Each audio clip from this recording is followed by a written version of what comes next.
Hello and welcome to Inside Out, a show where we focus on individual stocks with in-depth analysis, deep dive into the financials and tell you about the key risks and triggers going forward. Hey Nigel. Well, hey Sonal, and we highlight all the key metrics that Sonal just mentioned, but we also ask the questions that you want to ask. Well, let's not waste any more time and get straight to the first stock on our radar today.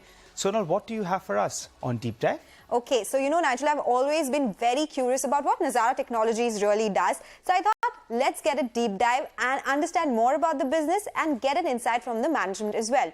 Nazara Technology, first of the new age businesses to get listed 2 years back in March 2021. It saw a big surge, up 80% on the listing day, but since then there has been a one-way downtick. The company earns revenues via subscription, that is around 29% of the revenues, platform fees around 20%, ad revenues around 14%, and brand sponsorship and media rights at 37%. And in terms of the segmental breakup, esports is 50%, gamified early learning is 24%, ad tech is 14%, real money gaming is at 5%, telco subscription at 5%, and freemium is at 2%. So let's now get in the management of the company to understand more about the business as well. Nitish, thanks a lot for joining us on the show today. The first thing that I want to ask you is what your revenue stream really is. Is it completely ad revenues? Can you split it up for us? And what is the revenue mix like? And will you change it going forward? So Nazara is, diversified by various revenue models.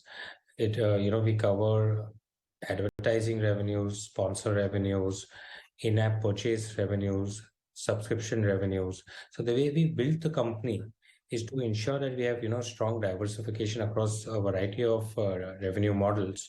And, we keep monetizing across all these channels, depending on which monetization model is working in a particular geography. For example, subscription works really well in the US. We are able to monetize fairly well in the Indian markets today through advertising. So different revenue models work in different geographies and also in different products. But we're kind of covering the entire span of revenue models. All right, Nitish, but what about the expenditure that the business has to make? Break it up for us. Is it in buying new IPs, new technology, or is it R&D? See, Nazara has been, pretty active in mergers and acquisitions, and we have acquired some of the most popular gaming IPs. So we are very IP focused and very product focused. If you look at a portfolio of games that we have, Kidopia is, a top game in the US for kids in the age of 2 to 8. We recently acquired a few months back Animal Jam, which is again a very popular IP for kids in the age of 8 to 14. So we invest our capital in acquiring IPs, which we believe can be monetized over a long period of time. And Nazara can really scale up these businesses by providing more expertise on user acquisition, on better data analytics, and better marketing. So this is our fundamental approach to the business, aggregating IPs or having ownership of IPs. So that is very important for us. So that's a capital expenditure for us. From an operational expenditure, I think one of the largest expenses you will see is user acquisition. We spend significant amount of money, acquiring users to come and experience our products, acquire access to our products. So I think that's an important expenditure that we do. But we are very careful in terms of how we approach this. We are very unit metric focused. So we only spend money acquiring users that we can afford to, and that is extremely profitable for us. We usually have a metric of 2:1. So for every, let's say, 100 rupees that we spend, we should be able to make a net of 200 rupees back within a reasonable time frame. That's largely the metric that we try and look at internally while spending money on customer acquisition. All right, thanks for that. We'll come back to you in just a bit. But Sonal, you spoke about different segments. But what really is it that the company does in each of the segments? Okay, it's a lot of segments, right? So let me break it down for you. In the esports segments, which is the biggest one, company earns revenues via media rights, brand sponsorships, in ads through advertisement networks, of course. In the gamified early learning, they have subscription-based fees here. In real money gaming, there is a platform fee collected from skilled games played on the platform. Freemium is where they earn it through in-app purchases and advertisements as well. Telco subscriptions is where they earn revenues from partnership with telecom operators, and AdTech, which is the third largest revenue contributor, it has fee-based revenue structure for the company. So let's take this ahead. Nitish, I spoke about a lot of segments. Which is the highest margin business for you? How often can you take price hikes in subscription-based businesses, and will it remain like that? So our gaming IP businesses are our most profitable businesses today with higher margins. The esports business is a low margin business simply because it's growing at a very fast rate, and in a space where we are market leaders. Nazara today has over 80% market share in the Indian market. So we are obviously reinvesting a lot of our margins into growth and strategic leadership. Coming back to the gaming IP businesses, whether it is within the gamified learning space or the freemium space, we have games like Kidopia, Animal Jam, World Cricket Championship, which is a fantastic franchise around cricket. These are very profitable businesses for us. Just to give you a perspective, our cricket game WCC is generating upwards of 25% EBITDA margins already. So we see these businesses as the consumer base scales, as the revenue scale, they will turn out to be even much higher margin generators for us, and we're already seeing that happen. Okay, let's focus on esports then. How do you plan to grow it? What about margins in not-win businesses? They're dependent on new IPs as well as on offline businesses. What is the rate at which this is done, and what does it mean for margins? Nazara is betting that esports is going to become the number 2 sports in our country after cricket, and at the rate viewership is growing, at the rate customer interest in this new emerging sport is growing, we are very sure that in the next 2, 3, 4 years we will achieve that very fast. And you can imagine a number 2 sport in a country like India is going to be a massive revenue generator and a massive value creator as well. Given that today we have 80% market share, it's very important that Nazara, along with our subsidiaries like Nodwin, continue to dominate this space, create entry barriers, create moats around this space. And that's exactly what we are doing. So if you see the transformation of our esports business over the last 2 years, what was events and IP, tournament IP business, we've actually put the gamer in the center and created everything around him that he may want. So whether it is esports tournaments, they can be online, they can be offline. It is esports entertainment content. We launched something called Playground, which is the big boss for gaming season 2 now in association with Rusk Media, which is doing extremely well. We have offline gaming accessories. So we have Wings, which is, the number 1 online selling accessory in its category for, gaming audio headsets. So we have mobile gaming recharges, we have publisher relations in the esports space. So we're kind of panning the entire spectrum of what esports gamer in India would want. And we want to make sure that we are there at every touch point. I think that's what we are growing, this whole esports ecosystem. We are dominating this the esports ecosystem. And we believe this will be a very large value generator for us.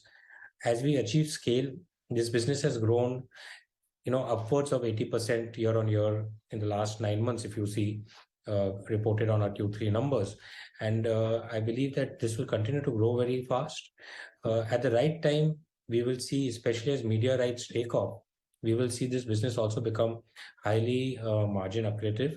But that is not a priority in this business. Strategic market leadership in the esports space for Nazara is number 1 priority today. All right, we got that, but you didn't mention the margins in not-win business.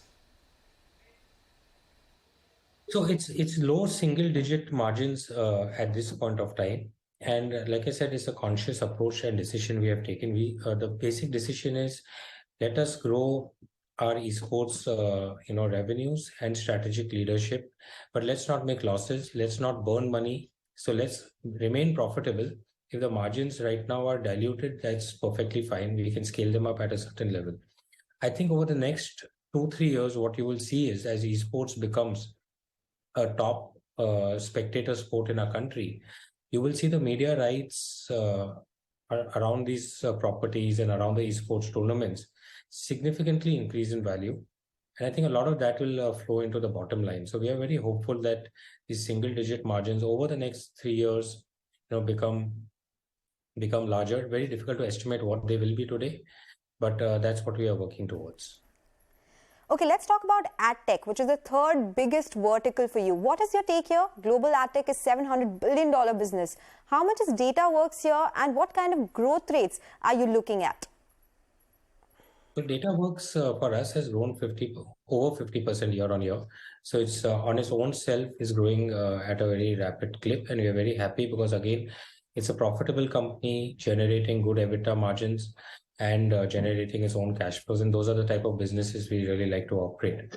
Now on DataWorks, it's a little bit under $20 million run rate business.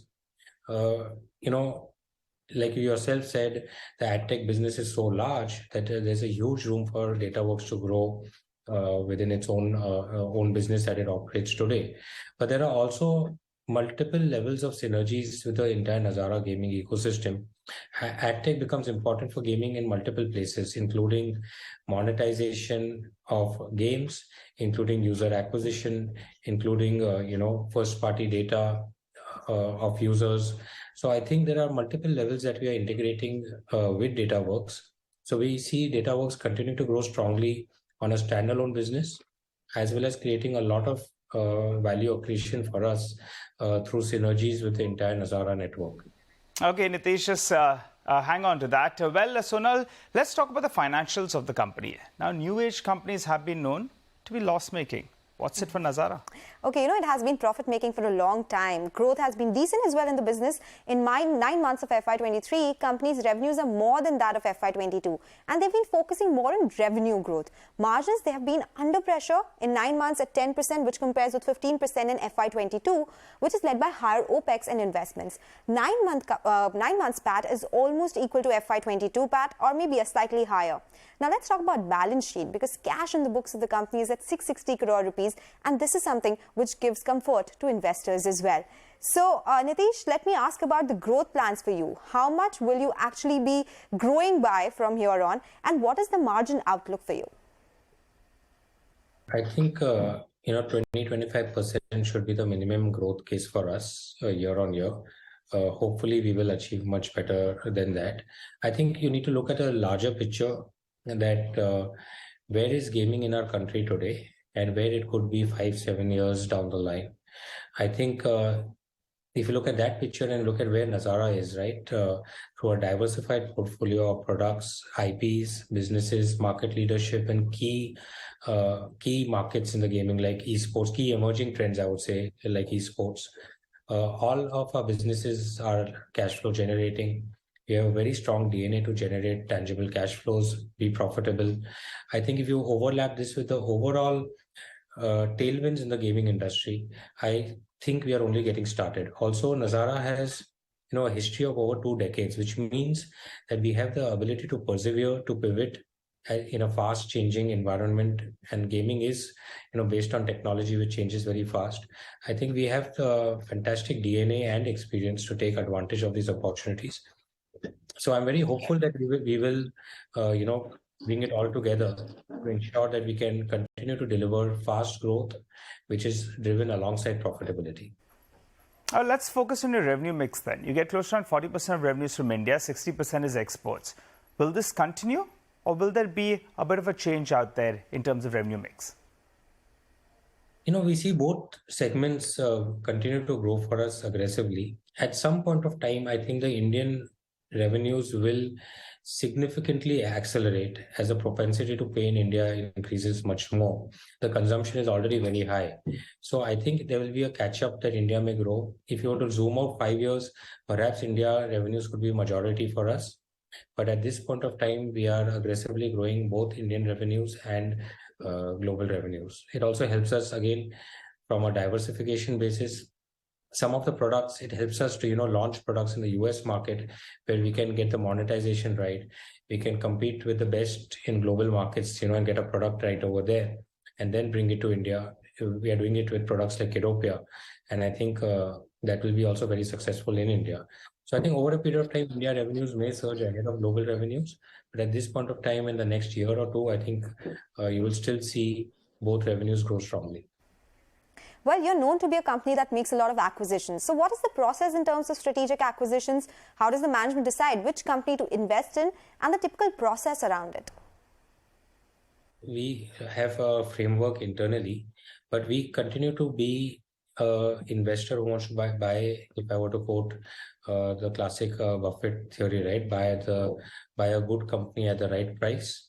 We are a value investor. If you've seen most of our deals in the past, we have not got carried away with FOMO because especially in tech world, many times a lot of exciting things happen and you can get carried away by the FOMO. We are very careful about that. We like to buy the right business at the right value. We bought Animal Jam, the Wildworks company, a few months back at a 1x of revenue. We thought it was a fantastic deal for us and a great IP with a very passionate community, which we can really scale. So that's how we think about it. We prefer to buy businesses that are not burning a lot of cash because in our DNA is to, run profitable, tangible, cash flow generating businesses. So we don't go very much out of our comfort zone to buy businesses that are burning a lot of cash. But if it's a small burn towards the right objective, then we don't mind it. And we once we buy these businesses, we focus very hard on how to make them profitable and cash flow generating very quickly. So that's how we think about it. In the current environment is a fantastic environment with markets down, kind of a funding winter around with startups, struggling to raise capital. I think Nazara could be a great partner to many startups in the gaming and adjacent spaces. And also we could get very good opportunities ourselves. So we are very actively working on, new opportunities in this space. Well, Nitish, Sonal just mentioned that one factor that gives some comfort is the cash in books. So what are the plans with regard to this cash in the books? How much of it is with SVB or any US, European banks? Also, will you look at paying out dividends? The SVB issue is sorted for us. We had 64 crore rupees stuck in SVB, but we were able to salvage all of that. So I think that's in the past for us. In terms of dividends, sure, at some point of time we would love to, but we think capital redeployed for growth and investments today is the best use of the shareholder capital. So I think in the near future we will continue to do that. And in terms of a cash, we have over 600 crores of cash with us, and we will continue to deploy it into attractive investments. The company itself generates positive cash flows, so we do not need cash flows to fund our day-to-day operations. So most of the capital will either get deployed into organic growth or into acquisitions.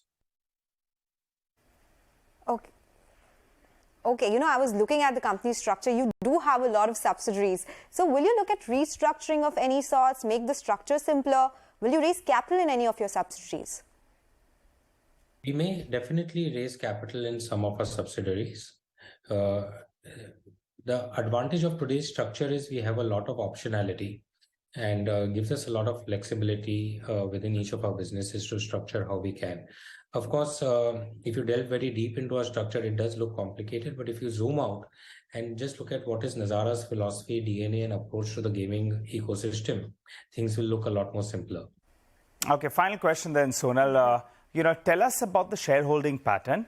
Some big names are there, I believe. And also, as always, what about valuations? Okay, so the promoter holding in this company, it is now low at 19%.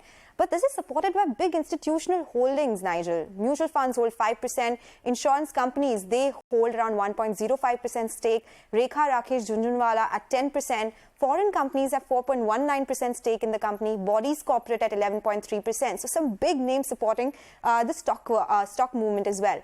Valuations, they are not very cheap. Even after the big fall that we've seen, it trades at 44.7 times one-year forward earnings. Okay, all right, Sonal. Thanks so much for telling us about that. And thank you, Nitish, as well, for joining in and giving us details of the company. But it's time to slip into a short break. We'll come back with another interesting stock. CSB Bank is the stock on our Spotlight segment.